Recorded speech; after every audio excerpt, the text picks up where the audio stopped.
So முதலாவது ஐந்தாண்டு திட்டத்தினுடைய நோக்கம் என்ன அப்படிங்கிறது நம்ம முதல்ல வந்து தெரிஞ்சுக்கலாம். ஸோ முதல்ல 1951 தான் வந்துட்டு என்ன பண்ணுறாங்க அப்படின்னா இந்த ஐந்தாண்டு திட்டங்களை ஸ்டார்ட் பண்ணுறாங்க. சரிங்களா? ஸோ அப்போது அந்த காலகட்டத்தில் இந்தியாவில் இருந்த முக்கியமான பிரச்சனையை வந்துட்டு என்ன அப்படின்னு கேட்டிங்கன்னா, அனைவருக்கும் உணவு இல்லாதது தான் ஒரு முக்கியமான பிரச்சனை. சரிங்களா? ஸோ நிறைய பேர் வந்துட்டு பட்டினியினால் இறந்துக்கிட்டு இருந்தாங்க. ஸோ அப்போ அனைவருக்கும் வந்துட்டு என்ன கொடுக்கணும் அப்படின்னா ஃபுட்டு கொடுக்கணும். சரிங்களா? ஸோ அப்படிங்கிறது தான் வந்துட்டு அவங்களுடைய முக்கியமான நோக்கமாக இருந்துச்சு. அதனால வந்துட்டு அவங்க முக்கியமாக என்ன பண்ணாங்க அப்படின்னா உணவு உற்பத்தி, சரிங்களா, உணவு உற்பத்தியை அதிகரிக்கிறதுக்காக அதை வந்துட்டு அவங்க ஃபோக்கஸ் பண்ணாங்க. ஸோ ரெண்டாவது உணவு உற்பத்தி அதிகரிக்கணும் அப்படின்னா இந்தியாவில் வந்து பார்த்திங்கன்னா மோஸ்ட்லி எல்லாமே மான்சூன் டிபெண்ட். மான்சூன்னா பருவகால மழை.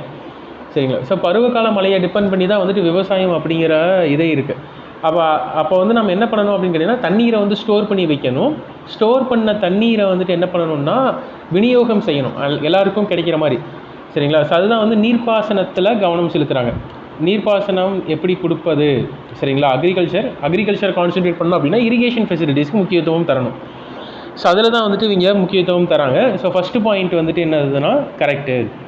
ஸோ செகண்ட் பாயிண்ட் வந்துட்டு இதை என்னன்னு சொல்லுவாங்கன்னா ஹரேட் டோமர் மாடல் அப்படின்னு சொல்லுவாங்க. ஹரேட் டோமர் மாதிரி. ஸோ அதாவது இப்போ இதன் மூலமாக நம்ம ஜிடிபியை டெவலப் பண்ணணும், ஜிடிபியை இன்க்ரீஸ் பண்ணணும். சரிங்களா? நம்மளுடைய உள்நாட்டு உற்பத்தியை இன்க்ரீஸ் பண்ணணும். உள்நாட்டு உற்பத்தியை இன்க்ரீஸ் பண்ணோம் அப்படின்னா எல்லாத்துக்கும் க்ரோத் வந்துட்டு போய் சேரும். சரிங்களா? எல்லாத்துக்கிட்டையும் என்ன போகும், வளர்ச்சி அப்படிங்கிறது எல்லாத்தையும் அடையும் அப்படிங்கிறது தான் வந்துட்டு இந்த மாடல். ஸோ இதுவுமே வந்துட்டு கரெக்டு தான். ஸோ மூணாவது என்ன சொல்லியிருக்காங்க அப்படின்னா இது மகளனோபிஸ் மாதிரி. சரிங்களா? ஸோ ஃபர்ஸ்ட் ஆஃப் ஆல் இங்கே நம்ம என்ன தெரிஞ்சுக்கலாம்னா ஃபர்ஸ்ட் ஆஃப் ஆல் என்ன சொல்லிட்டாங்க இந்த இடத்துல ஹரேட் டோமர் மாடல்னு சொல்லிட்டாங்க, திரும்ப மகளனோபிஸ் மாடல்னு சொல்கிறாங்க. சரிங்களா? ஸோ அப்போது இது மூணுமே கரெக்டாகிறதுக்கு, இந்த ரெண்டுமே கரெக்டாகிறதுக்கான சான்சஸ் வந்து இந்த இடத்துல குறைவு தான். ஸோ இங்கே ஏதாச்சும் ஒன்று தான் கரெக்டாக இருக்க முடியும். ஏன்னா ஒரு பிளானிங்க்கு ஒரு மாடல் தானே இருக்க முடியும். ஸோ ஒரு மாடல் தான் அந்த பேர் வச்சுருக்க முடியும். அப்படிங்கும்போது இந்த இடத்துல ஹரேட் டோமர் மாதிரின்னு சொல்கிறாங்க, மகளனோபிஸ் மாதிரின்னு சொல்கிறாங்க. ஒருவேளை நமக்கு இதில் எதுவும் தெரியல அப்படிங்கும்போது இதில் ஏதாச்சும் ஒன்று தான் வந்து கரெக்டாக இருக்க முடியும்.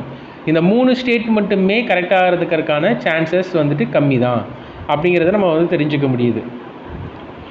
ஸோ இங்கே கொடுத்துருக்கிறதுமே வந்து பார்த்திங்கன்னா அந்த மாதிரி தான் கொடுத்துருக்காங்க. ஸோ இதில் வந்துட்டு மகளனோபிஸ் மாதிரி கிடையாது. மகளனோபிஸ் மாதிரி வந்துட்டு எதற்கு அப்படின்னு கேட்டிங்கன்னா செகண்ட் 5 இயர் பிளான்க்கு. சரிங்களா? ஸோ நம்ம அப்படியே 5 இயர் பிளான்ஸ் வந்து என்னென்ன நடந்துச்சு அப்படிங்கிறத வந்து பார்க்கலாம். ஃபஸ்ட்டு 5 இயர் பிளான் 1951 56 வரைக்கும். சரிங்களா? இதில் முக்கியமாக நம்ம வந்துட்டு எதில் கான்சென்ட்ரேட் பண்ணுறோன்னு பார்த்தோம், அக்ரேரியன் செக்டார். சரிங்களா? ஸோ அக்ரேரியன் மீன்ஸ் விவசாயத்துக்கு முக்கியத்துவம் தரோம். அதுக்கப்புறம் டேம்ஸ் கட்டுறதுல, இரிகேஷன் ஃபெசிலிட்டிஸ் பண்ணுறதுல நம்ம வந்து முக்கியத்துவம் தரோம்.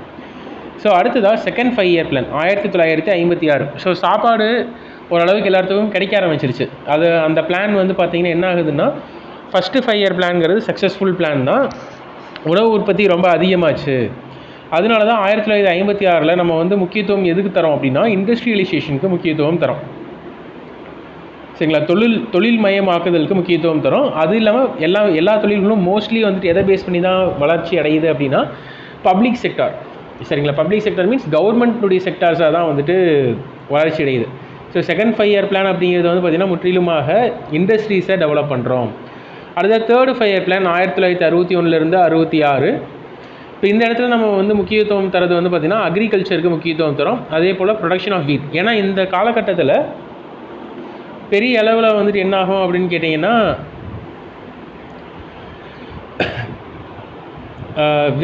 பெரிய அளவில் உணவு உற்பத்தி குறையும். இப்போது ஃபஸ்ட்டு 5 இயர் பிளானில் உணவு உற்பத்தி அதிகரிச்சிருக்கும். ஆனால் செகண்ட் 5 இயர் பிளானுக்கு பிறகு உணவு உற்பத்தி குறைய ஆரம்பிச்சிருக்கும். சரிங்களா? நம்ம வந்துட்டு பஞ்சம் ரொம்ப அதிகமாக நிலவி இருந்திருக்கும். அதனால தான் திரும்ப நம்ம வந்து என்ன பண்ணியிருப்போம்னா அக்ரிகல்ச்சர்லேயும் சேம் டைம் இண்டஸ்ட்ரீஸ்க்கும் வந்து முக்கியத்துவம் கொடுத்துருப்போம். ஆனால் மோஸ்ட்லி வந்துட்டு அக்ரிகல்ச்சருக்கு தான் அதிகமான முக்கியத்துவம் கொடுக்கப்பட்டுச்சு. சரிங்களா? ஆனால் இந்த பிளான் வந்து சக்ஸஸ்ஃபுல்லாக ஆச்சா அப்படின்னு கேட்டிங்கன்னா சக்ஸஸ்ஃபுல் ஆகலை. ஏன் அப்படின்னா இந்த காலகட்டத்தில் தான் வந்து பார்த்திங்கன்னா Indo Pakistan war and Indo China war. சரிங்களா? Indo China war and Indo Pakistan war வந்து நடந்திருக்கும். அதனால இந்த பிளானுக்கு பிறகு 4th 5 இயர் பிளான் வந்துச்சா அப்படின்னு பார்த்தோன்னா 4th 5 இயர் பிளான் வரல. எப்போ தான் வந்திருக்கும் 4th ஃபையர் பிளான்னா கொஞ்சம் நாள் கழிச்சு தான். அப்போது அந்த மீதி நாட்கள் என்ன பண்ணியிருப்பாங்க அப்படின்னா ஒரு 3 வருஷம் 1966லேருந்து 1969 வரைக்கும் பிளானுக்கு என்ன பண்ணிட்டாங்க, லீவ் விட்டுட்டாங்க, ஹாலிடேஸ், விடுமுறை நாட்கள். அடுத்ததான் 4th ஃபையர் பிளான் 1969லேருந்து 1974. இந்த திட்டமும் வந்து பார்த்திங்கன்னா பெரிய அளவில் என்ன ஆகலை அப்படின்னா சக்ஸஸ்ஃபுல்லாக ஆகலை. ஏன் அப்படின்னு கேட்டிங்கன்னா இந்த டைம்லேயும் வந்து பார்த்திங்கன்னா பங்களாதேஷ் போர் வந்திருக்கும். ஸோ பங்களாதேஷ் லிபரேஷன் வார் அப்படின்னு வந்து சொல்லுவாங்க. அந்த போர்னால இந்த திட்டமும் வந்து இதாகலை. ஆனால் இந்த திட்ட காலத்தின் போது முக்கியமான விஷயங்கள் வந்துட்டு என்ன அப்படின்னு கேட்டிங்கன்னா 14 வங்கிகளை வந்து என்ன பண்ணியிருப்பாங்கன்னா தேசியமயமாக்கியிருப்பாங்க. அது ஒன்று. ரெண்டாவது க்ரீன் ரெவல்யூஷன், சரிங்களா, பசுமை புரட்சி அப்படிங்கிறத வந்து செஞ்சுருப்பாங்க. பசுமை புரட்சி அப்படிங்கிறது எந்த ஆண்டு கொண்டு வந்தப்பட்டிருக்குன்னா இந்த 4வது ஐந்தாண்டு திட்டத்தின் போது 1969ஆம் ஆண்டு தான் கொண்டு வந்திருப்பாங்க.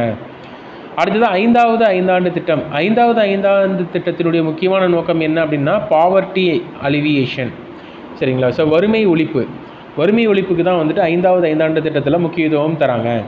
அடுத்தது 6வது ஐந்தாண்டு திட்டம் 1980லேருந்து 85 ஃபேமிலி பிளானிங் அப்படிங்கிறத கொண்டு வராங்க, சரிங்களா. ஸோ 1980 to 85 இந்த காலகட்டத்தில் இந்திரா காந்தி தான் வந்து பிரைம் மினிஸ்டராக இருந்திருப்பாங்க.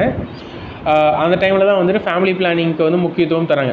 ஸோ இதுக்கு எக்ஸாம்பிள் வந்து பார்த்திங்கன்னா இந்த ஷாஜகான் மூவி பார்த்துருந்தீங்கன்னா தெரிஞ்சிருக்கும். விவேக் கோவை சரளா காமெடி கூட ஒன்று வரும், சரிங்களா. ஸோ அந்த காமெடி எல்லாமே வந்து பார்த்திங்கன்னா உண்மையாக நடந்ததை தான் வந்து பார்த்திங்கன்னா அதை ஜஸ்ட்டு காமெடியாக எடுத்திருப்பாங்க. அந்த படத்தில் வர மாதிரியே எப்போ நடந்துச்சு அப்படின்னா 1980 to 85 காலகட்டங்களில் ரொம்பவுமே வந்துட்டு தீவிரமாக ஃபேமிலி பிளானிங் வந்து பண்ணிகிட்டு இருந்திருப்பாங்க, சரிங்களா. ஸோ அதுதான் வந்துட்டு அந்த காமெடியாக அந்த படத்தில் சொல்லியிருப்பாங்க. So next 7th fire plan 1985 to 1990. இந்த காலங்கள் வந்து பார்த்திங்கன்னா ரொம்பவுமே ஒரு கஷ்டமான ஒரு காலம்னு சொல்லலாம். இந்தியாவில் பெரிய அளவில் வந்துட்டு பொருளாதாரம் பாதிக்கப்பட்டுச்சு, சரிங்களா. ஸோ இந்த காலகட்டத்தில் டெக்னாலஜிக்கு நம்ம இம்ப்ரூவ்மெண்ட் அதிக அளவில் கொடுக்குறோம். அடுத்ததாக இந்த காலகட்டத்தில் ரொம்ப எக்கனாமி வந்து டவுன் ஆகிருக்கும். அந்நிய செலாவணி வந்து பார்த்திங்கன்னா ரொம்பவுமே குறைஞ்சிருக்கும். இது எல்லாத்தையும் கட்டுப்படுத்த முடியாமல் நம்ம என்ன பண்ணுறோம் அப்படின்னு கேட்டிங்கன்னா பிளான்ஸ் வந்துட்டு போட்டிருக்க மாட்டோம். ஆனுவல் பிளான்ஸ் வந்து கொண்டு வந்திருப்போம் 1990லேருந்து 1992 வரைக்கும், சரிங்களா. 1992 வரைக்கும், இதில் இயர்ஸ் கொஞ்சம் தப்பாக இருக்குது. 1991லேருந்து 1992, சரிங்களா. இந்த இயர்ஸில் வந்துட்டு ஆனுவல் பிளான்ஸ். ஏன் அப்படின்னு கேட்டிங்கன்னா பெரிய லெவலில் நம்மள்ட்ட பணம் இல்லை, அதனால் வந்துட்டு அடுத்த பிளான் போகல. அடுத்ததாக 8th ஃபையர் பிளான் 1992லேருந்து 1997. ஸோ இதில் வந்து பார்த்திங்கன்னா எல்பிஜி அப்படிங்கிற கொள்கையை இங்கே தான் வந்து இன்ட்ரடியூஸ் பண்ணுறாங்க. இந்த பிளான் மூலமாக தான் எல்பிஜி அப்படிங்கிற கொள்கையை இன்ட்ரடியூஸ் பண்ணப்படுது. அடுத்ததான் 9th ஃபையர் பிளான். ஸோ க்ரோத்தும் வந்துட்டு இருக்கணும், அதே நேரத்தில் குவாலிட்டி ஆஃப் லைஃப், சரிங்களா. ஸோ பொருளாதாரம் வேகமாக வளர்ச்சி அடையணும், அதே நேரத்தில் மக்களினுடைய வாழ்க்கை தரமும் வந்துட்டு உயரணும் அப்படிங்கிறது தான் இதனுடைய முக்கியமான நோக்கமாக இருந்துச்சு. அடுத்ததாக 10வது ஃபையர் பிளானில் வந்து பார்த்திங்கன்னா எல்லாமே இன்க்ளூசிவ் க்ரோத்தை பற்றி பேசியிருப்பாங்க, சரிங்களா. இதுக்கு மேலே வரது எல்லாத்துலேயுமே எல்லாமே இன்க்ளூசிவாக இருக்கணும். இன்க்ளூசிவ் மீன்ஸ் அனைவருக்குமான ஒரு வளர்ச்சியாக இருக்கணும், சரிங்களா. ஒரு வளர்ச்சி அப்படிங்கிறது ஒரு சில மனிதர்களுக்கானது மட்டுமாக இல்லாமல் அனைவருக்குமான, இந்தியாவில் இருக்கக்கூடிய ஒவ்வொரு மக்களுக்குமான வளர்ச்சியாக இருக்கணும் அப்படிங்கிறது தான் வந்துட்டு எய்மாக வந்து வச்சுருப்பாங்க. ஸோ அதான் equitable development, inclusive growth and equitable development அப்படின்னா அனைவருக்குமான வளர்ச்சி மற்றும் அனைவருக்குமான முன்னேற்றம் அப்படிங்கிறது தான். அடுத்த 11th ஃபையர் பிளானில் வந்து பார்த்திங்கன்னா இந்த முன்னேற்றம் ஓகே, வளர்ச்சி அப்படிங்கிறது ஓகே, ஆனால் இந்த ரெண்டுமே வந்து பார்த்திங்கன்னா வேகமாக இருக்கணும் அப்படின்னு வந்து சொல்லுவாங்க. அதான் ரேப்பிடாக இருக்கணும், சரிங்களா. ஸோ அப்படின்னு வந்து சொல்லியிருப்பாங்க. ஸோ அடுத்த பிளானில் வந்து பார்த்திங்கன்னா ஸோ வேகமாகவும் இருக்கணும், அனைவருக்குமானதாகவும் இருக்கணும், இது வந்து நீடித்ததாக இருக்கணும், அதான் சஸ்டைனபிள் அப்படின்னு சொல்லக்கூடியது தான் 12th ஃபையர் பிளான். ஸோ இந்த ஃபையர் பிளான்ஸே நம்ம ரொம்ப டீட்டெயில்டாக இங்கே கொடுத்துருக்கு. ஸோ நம்ம வந்துட்டு 2 to 3 டைம்ஸ் இதை பற்றியே தான் ரொம்ப டீட்டெயில்டாக வந்து பார்ப்போம். நம்ம அப்படியே ஃபையர் பிளான்ஸையும் ஃபுல்லாக முடிச்சிடலாம், சரிங்களா. ஸோ ஃபஸ்ட்டு ஃபையர் பிளான் முக்கியமாக கொடுத்தது இது வந்து ஜஸ்ட் ஒரு ஃபார்முலா மாதிரி கொடுத்துருக்காங்க, நிமோனிக்ஸ் மாதிரி. சிப்காட்னா social service, industry, power, communication, transport, இது எல்லாத்துலேயும் முக்கியத்துவம் தராங்க. ஸோ அடுத்ததான் மெட்ராஸ் அப்படிங்கிறத வச்சு நம்ம இதை ஞாபகம் வச்சுக்கலாம், மகளோனோபிஸ் மாடல்னு சொல்லலாம். அடுத்து A for atomic energy commission அப்படிங்கிறத இங்கே உருவாக்கியிருப்பாங்க. டீனா துர்காப்பூர் ஸ்டீல் கம்பெனி. துர்காப்பூரில் ஸ்டீல் கம்பெனி வந்து எந்த காலத்தில் ஆரம்பித்தாங்கன்னு கேட்டாங்கன்னா 2nd ஃபையர் பிளானில் தான் ஆரம்பித்தாங்க. அடுத்ததாக ஆர் ஃபார் ரூர்கிலா. சரிங்களா. ரூர்கிலா ஸ்டீல் கம்பெனிங்கிறது இப்போ தான் ஆரம்பித்தாங்க. ஸோ மோஸ்ட்லி நிறையா ஸ்டீல் கம்பெனிஸை வந்துட்டு இப்போ தான் ஆரம்பிச்சிருப்பாங்க.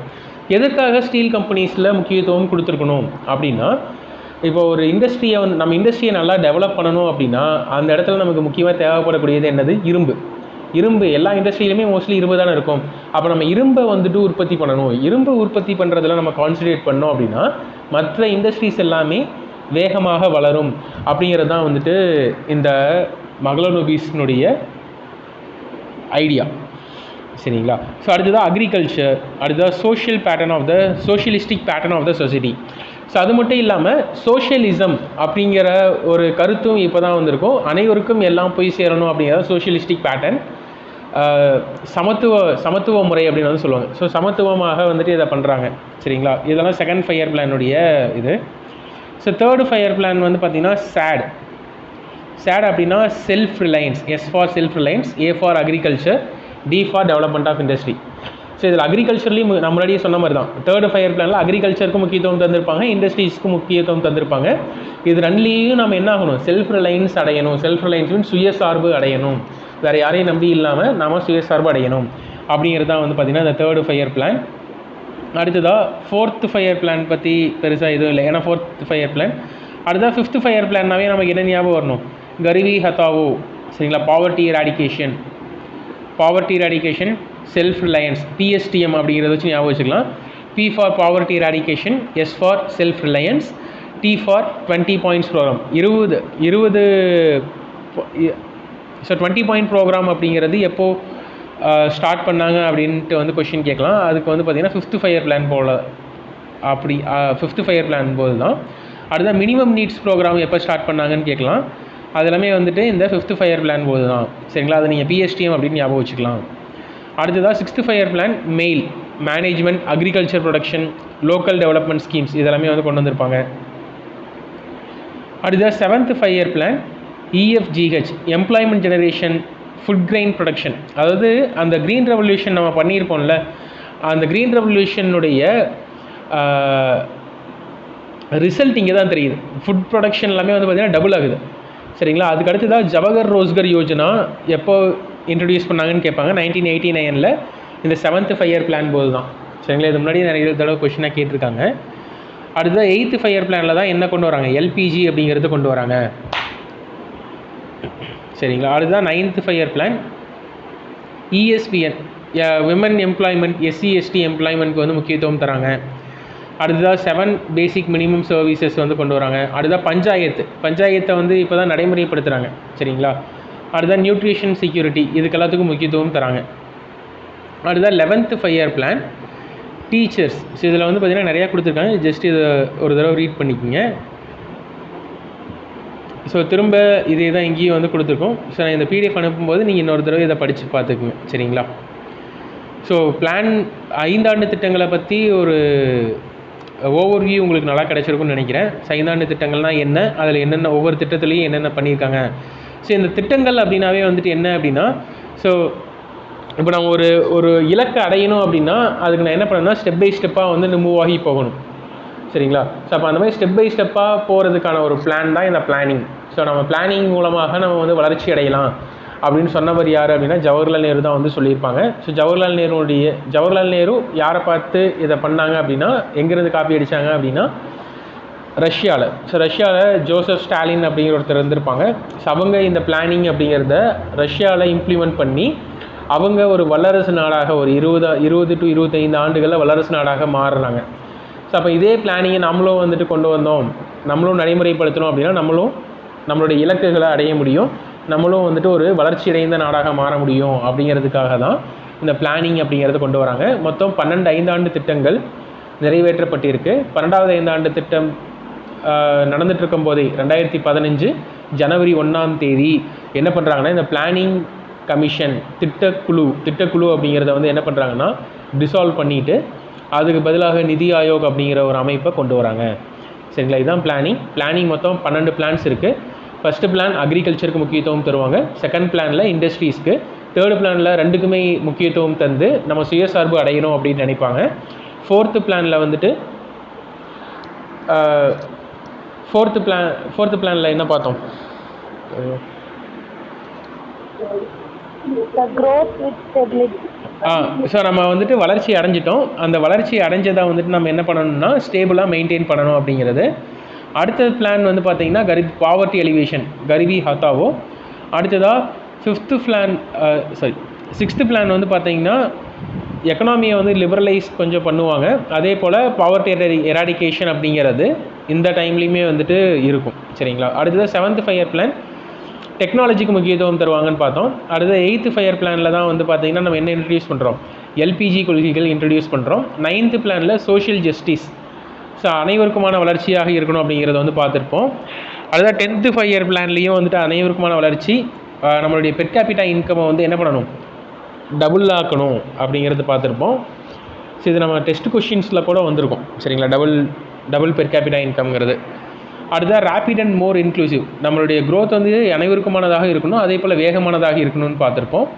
இந்த வேகமான க்ரோத் வந்துட்டு நிலையானதாகவும் இருக்கணும் அப்படிங்கிறது தான் 12வது 5ஆண்டு திட்டம். சரிங்களா. சரி, ஓகே. ஸோ இதுக்கு பிறகு அடுத்த கொஷின் வந்து பார்க்கலாம். The first blueprint of Indian planning came from an engineer administrator. இந்தியாவின் திட்டமிடலுக்கான வரைபடங்கள் முதலில் எந்த பொறியாளர் நிர்வாகியிடமிருந்து வந்தது? சரிங்களா. இதுவும் வந்துட்டு ப்ரீவியஸ் இயர் கொஷின் தான். அதாவது இந்தியன் பிளானிங் அப்படிங்கிறது வந்து பார்த்திங்கன்னா முதல்ல யார் வந்துட்டு கொண்டு வராங்க அப்படின்னா, இந்தியாவுக்குன்ட்டு சுதந்திரத்துக்கு முன்னாடி யாருன்னா விஸ்வேஸ்வராயா அப்படிங்கிறது தான் கொண்டு வராரு. சரிங்களா. ஸோ விஸ்வேஸ்வராயா தான் வந்துட்டு ஃபஸ்ட்டு என்ன பண்ணுறாரு, இந்தியன் பிளானிங் அப்படின்னு ஒரு புக்கு வந்து எழுதுகிறாரு 1934. அதுக்கு அடுத்ததாக தான் நேரு வந்து என்ன பண்ணுறாங்கன்னா காங்கிரஸின் மூலமாக 1938 தேசிய திட்டக்குழு அப்படின்னு ஒன்று ஆரம்பிக்கிறார். நேஷ்னல் பிளானிங் கமிட்டி அப்படின்னு ஒன்று ஆரம்பிப்பாங்க. அடுத்ததாக ஒரு 8 இண்டஸ்ட்ரியலிஸ்ட்லாம் சேர்ந்து என்ன பண்ணுறாங்கன்னா பாம்பே பிளான் அப்படின்னு ஒன்று கொண்டு வராங்க. ஸோ இது வந்துட்டு எதுக்காக அப்படின்னு கேட்டிங்கன்னா, அவங்களோட இண்டஸ்ட்ரீஸை டெவலப் பண்ணணும். பாம்பேயில் இண்டஸ்ட்ரீஸை டெவலப் பண்ணுறதுக்கான ஒரு மாடல் தான் வந்து பார்த்திங்கன்னா இந்த 8 இண்டஸ்ட்ரியில் சேர்ந்து கொண்டு வராங்க. அதை வந்து 1940 கொண்டு வந்திருப்பாங்க. அடுத்தது எஸ்என் அகர்வால் வந்துட்டு யார் அப்படின்னா காந்தியினுடைய ஒரு ஃபாலோவர். ஸோ காந்தியினுடைய ஃபாலோவர்னால இவருடைய திட்டத்தின் பேர் காந்தியன் திட்டம் அப்படின்னு சொல்லுவாங்க, காந்தியன் பிளான். இவர் வந்துட்டு 1944 திட்டம் கொண்டு வந்திருப்பார். ஸோ இந்த திட்டம் வந்து பார்த்திங்கன்னா காந்தி அப்படிங்கிறவர் வந்து பார்த்திங்கன்னா ரூரல் ஏரியாஸை டெவலப் பண்ணணும், கிராமங்களில் தான் இந்தியா வாழ்கிறது அப்படின்னு சொல்கிறவர் தான் காந்தி. ஸோ காந்தியினுடைய தாட் வந்து எப்படி இருக்கும் அப்படின்னா, ஒவ்வொரு கிராமங்களையும் நம்ம செல்ஃப் சஃபிஷியண்ட்டாக அதை டெவலப் பண்ணிட்டோம் அப்படின்னா இந்தியா வந்துட்டு டெவலப் ஆயிரும் அப்படிங்கிறது தான் வந்து காந்தியினுடைய தாட். சரிங்களா. சின்ன சின்ன கிராமங்கள் இருக்குது, ஒவ்வொரு கிராமங்களும் செல்ஃப் சஃபிஷியண்ட் ஆகணும், அவங்க சுயசார்பு அடையணும், அவங்களுக்கு தேவையானதை அவங்களே வந்து உற்பத்தி செஞ்சு பண்ண முடிஞ்சது அப்படின்னா போதுமானது, அப்படின்னா இந்தியா வந்து டெவலப் ஆயிரும் அப்படிங்கிறது தான் காந்தியினுடைய பிளான். அதை நடைமுறைப்படுத்தினவர் தான் எஸ்என் அகர்வால். அதுதான் வந்து காந்திய திட்டம். அடுத்ததான் எம்என் ராய் திட்டம். எம்என் ராய் அப்படிங்கிறவருடைய திட்டம் 1945 வந்திருக்கும். ஸோ 1945 அதை வந்து என்னென்னு சொல்லுவாங்க அப்படின்னா பீப்புள்ஸ் பிளான் அப்படின்னு வந்து சொல்லுவாங்க, மக்கள் திட்டம். ஸோ எம்என் ராய் வந்துட்டு ஒரு கம்யூனிஸ்ட். சரிங்களா. கம்யூனிஸ்ட் மீன்ஸ்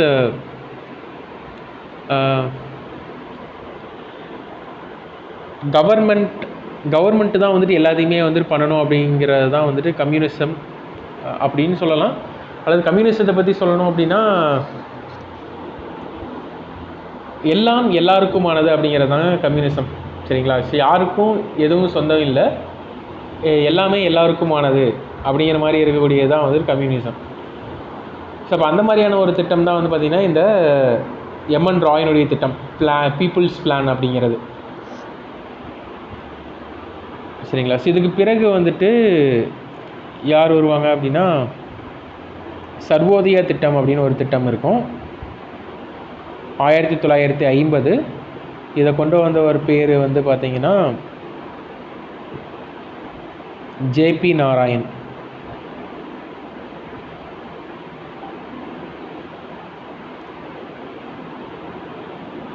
சரிங்களா. ஸோ ஜேபி நாராயண் தான் வந்து சர்வோதய திட்டம் கொண்டு வந்திருப்பார். ஸோ இதுதான் வந்துட்டு அதாவது 5 ஆண்டு திட்டங்கள் உருவாகிறதுக்கு முன்னாடி இந்தியாவில் இருந்த திட்டங்கள் வந்து பார்த்திங்கன்னா என்னதுன்னா இதெல்லாம் தான். சரிங்களா. ஸோ நெக்ஸ்ட்டு கொஷின், இந்த திட்டத்துக்கான இப்போ நான் சொன்னதை வச்சு இதை அட்டன் பண்ணிடலாம். ஃபஸ்ட்டு வந்துட்டு என்ன பிளான்? விஸ்வேஸ்வரய்யா திட்டம். அப்போ 4th தான் வந்துட்டு ஃபஸ்ட்டு வரும். செகண்ட் வந்து பார்த்திங்கன்னா ஜவஹர்லால் நேரு பிளான்னு பார்த்தோமா, ஸோ அடுத்ததாக 3A. அடுத்ததாக பாம்பே பிளான் பார்த்தோமா 2. அடுத்ததாக காந்தியன் பிளான் 1. ஸோ விஸ்வேஸ்வரய்யா திட்டம் 1934 வந்திருக்கும். அடுத்தது ஜவஹர்லால் நேரு திட்டம் வந்து பார்த்திங்கன்னா 1938. பாம்பே திட்டம் 1940 வந்திருக்கும். காந்திய திட்டம் 1944 எஸ்என் அகர்வால் கொண்டு வராங்க. சரிங்களா? ஆன்சர் 4321. ஓகே, ஸோ இது வரைக்கும் நம்ம வந்து பார்த்ததில் என்னென்ன நம்ம முடிச்சிருக்கோம் அப்படின்னா, பிளானிங் அப்படிங்கிறத பார்த்தோம். 5 ஆண்டு திட்டங்களில் பற்றின ஒரு ஓவர்வியூ பார்த்துருக்கோம். அதுக்கடுத்து 5 ஆண்டு திட்டங்கள் உருவாகிறதுக்கு முன்னாடி, அதை ஆரம்பிக்கிறதுக்கு முன்னாடி என்னென்ன திட்டங்கள் இந்தியாவில் இருந்துச்சு அப்படிங்கிறத பார்த்துருக்கோம். ஸோ இதுக்கு பிறகு நம்ம பார்க்க போகிறது எல்லாமே வந்து பார்த்திங்கன்னா என்னென்னா, நிதி ஆயோக் அப்படிங்கிறத பற்றி தான் நம்ம வந்து பார்க்க போகிறோம். நிதி ஆயோக் எப்போ ஆரம்பித்தாங்க? 2015 ஜனவரி 1. சரிங்களா? So Jan 1. ஸோ 2015. சரிங்களா? ஸோ இது இப்போ தான் வந்துட்டு இந்த நிதி ஆயோக் அப்படிங்கிறத ஆரம்பிச்சிருக்காங்க. ஸோ நிதி Aayog, the following are functions of நிதி Aayog, find out which are wrongly listed. நிதி ஆயோக்கின் பணிகள் கீழே கொடுக்கப்பட்டுள்ளன. இதில் எது அல்லது எவை தவறாக கொடுக்கப்பட்டுள்ளது? சரிங்களா? ஸோ இதில் வந்துட்டு எது தவறாக கொடுத்துருக்காங்க அப்படின்னு வந்து சொல்கிறாங்க. ஸோ இதை பற்றி நான் இப்போ சொல்லிடுறேன், அதுக்கு பிறகு ஃபுல்லாக நான் எக்ஸ்பிளைன் பண்ணுறேன். நிதி ஆயோக் வந்து எதுக்காக கொண்டு வந்தாங்க அப்படிங்கிறதெல்லாம். ஸோ நிதி ஆயோக் எதுக்காக கொண்டு வந்தாங்க அப்படின்னா, டு ஃபோஸ்டர் கோஆப்ரேட்டிவ் ஃபெடரலிசம், கூட்டுறவு கூட்டாட்சியை வளர்ப்பதற்காக. ஸோ இது வந்துட்டு கரெக்டு தான். Second, to implement schemes for rural development,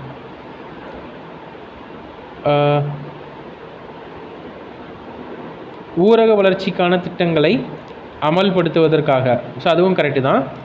so to give final approval for 5-year plans, 5 ஆண்டு திட்டங்களுக்கு இறுதி ஒப்புதல் அளித்தல். அடுத்ததாக இதுவும் வரும். 5 ஆண்டு திட்டங்களுக்கு இறுதி ஒப்புதல் அளிக்கிறதுக்காக தான் இதோ ஆரம்பிச்சிருப்பாங்க. So next, to advise the state and central government on levying taxes. So இந்த 4 வந்துட்டு வராது. சரிங்களா? ஸோ அப்போ ஆன்சர் வந்துட்டு என்ன அப்படின்னு கேட்டிங்கன்னா, ஒன்லி 4. சரிங்களா? So to Foster cooperative federalism, கூட்டுறவு கூட்டாட்சியை வளர்த்தல். செகண்ட், 5 ஆண்டு திட்டங்களுக்கு இறுதி ஒப்புதல் அளித்தல். 3வது, ஊரக வளர்ச்சிக்கான திட்டங்களை அமல்படுத்துதல். 4வது, மத்திய மற்றும் மாநில அரசுகளுக்கு வரி வசூல் தொடர்பாக அறிவுரை கொடுத்தல். ஸோ வரி வசூலுக்கும் இதுக்கும் எந்த ஒரு சம்மந்தமும் இல்லை. அதனால தான் வந்து நம்ம அதுதான் வந்துட்டு தவறு அப்படின்னு வந்து நம்ம சொல்கிறோம். சரிங்களா? ஸோ ஃபர்ஸ்ட் ஆஃப் ஆல் நம்ம வந்துட்டு இதை பற்றி நம்ம பார்த்துட்டு வந்துடலாம். ஸோ நிதி ஆயோக் அப்படின்னா என்ன அப்படிங்கிறது. ஸோ நிதி ஆயோக்கு முன்னாடி என்ன இருந்துச்சு அப்படின்னா, பிளானிங் கமிஷன் அப்படிங்கிறது வந்துட்டு இருந்துச்சு. ஸோ திட்டக்குழுவினுடைய முக்கியமான வேலை என்ன அப்படின்னு கேட்டிங்கன்னா, திட்டங்களை வந்து தீட்டுதல் அப்படின்னு வந்து சொல்லலாம். ஸோ பிளான் பண்ணுறது தான் வந்துட்டு அவங்களுடைய முக்கியமான வேலை. ஸோ பிளான் பண்ணி வந்துட்டு என்ன பண்ணுவாங்க அப்படின்னு கேட்டிங்கன்னா, அதை வந்துட்டு இம்ப்ளிமெண்ட் பண்ணுவாங்க. சரிங்களா? ஸோ அதுதான் வந்துட்டு அவங்களுடைய முக்கியமான வேலை. ஸோ இந்த பிளான் அப்படிங்கிறது வந்துட்டு எப்படி இருந்துச்சு அப்படின்னு கேட்டிங்கன்னா, டாப் டு பாட்டமாக இருந்துச்சு. So top to bottom approach அப்படின்னு வந்து சொல்லுவாங்க.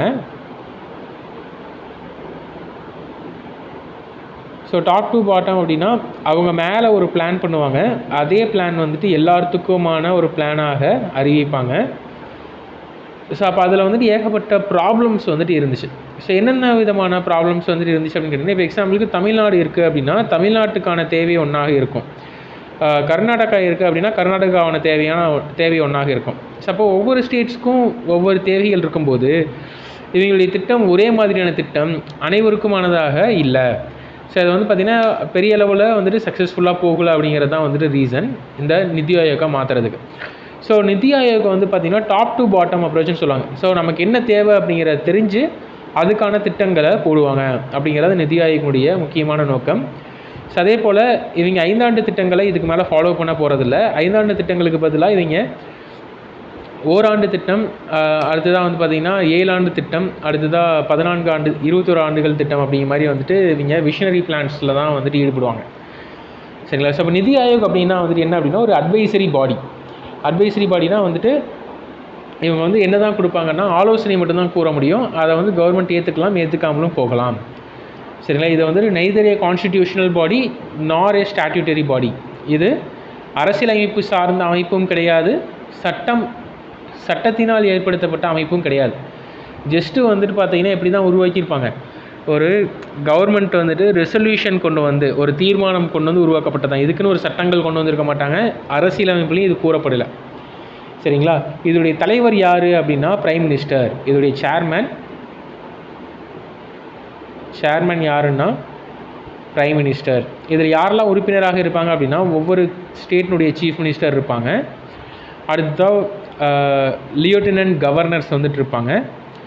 அடுத்தது எக்ஸ் அஃபிஷியோ மெம்பர்ஸ்னால் நார்மலாக இருக்கக்கூடிய மெம்பர்ஸ். இதை வந்துட்டு யார் அப்படின்னு கேட்டிங்கன்னா 4 மினிஸ்டர்ஸ் யார் தான் நாமினேட் பண்ணுவாங்கன்னா பிரைம் மினிஸ்டர் நாமினேட் பண்ணுவார். அடுத்ததாக வைஸ் சேர்பர்சன் வந்துட்டு இருப்பாங்க. அடுத்ததாக ஃபுல் டைம் மெம்பர்ஸ், அடுத்ததாக ஸ்பெஷல் இன்வைட்டீஸ் வந்துட்டு இருப்பாங்க. சரிங்களா? ஸோ இவங்க எல்லாரும் தான் வந்து பார்த்திங்கன்னா இந்த நிதி ஆயோக்கில் உறுப்பினர்களாக இருப்பாங்க. ஸோ இதுக்கு மேலே வந்துட்டு நம்ம இருக்கக்கூடியதை நம்ம காலையில் வந்து நம்ம பார்க்கலாம். சரிங்களா?